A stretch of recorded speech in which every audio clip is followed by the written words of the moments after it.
Ngabukele lona uhlelo mina nguMadlokovu Ntomzima kuye ngingakwangema kade ngihamba nobaba lapha-ke uMzimang. Baba uMzimang, mhlambe-ke ngokomsebenzi unayo ikhampani noma unaso isifiso ubungenayo ikhampani sokuthola umuntu ongamenenja umsebenzi wakho?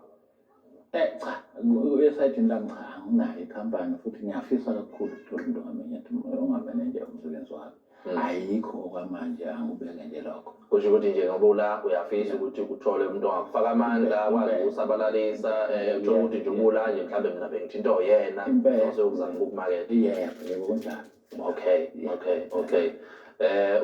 Uzothi omunye ngikwenzeleni lokho kuyigugu lomndeni ngithembeni yini umculo wakho mhlambe kumbhaqanga omunye uhluke ngani ungawuchaza nje kanjani? Ngokwazi kwami uma ngumina ngiwenza ngendlela engisuke ngiwenza ngayo, ngiyeke ngizwe ngathi uyakhuluma, uyangena ebantwini, uyabakha ey'ntweni ey'ningi. Umyalezo ukhona.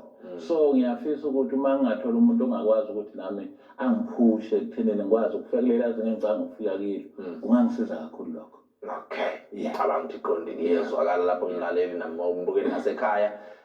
Inkulumo ecacile leyo kulungileke sidle wona-ke uMgxobanyawo sikunikeze nalo iqembu ababeke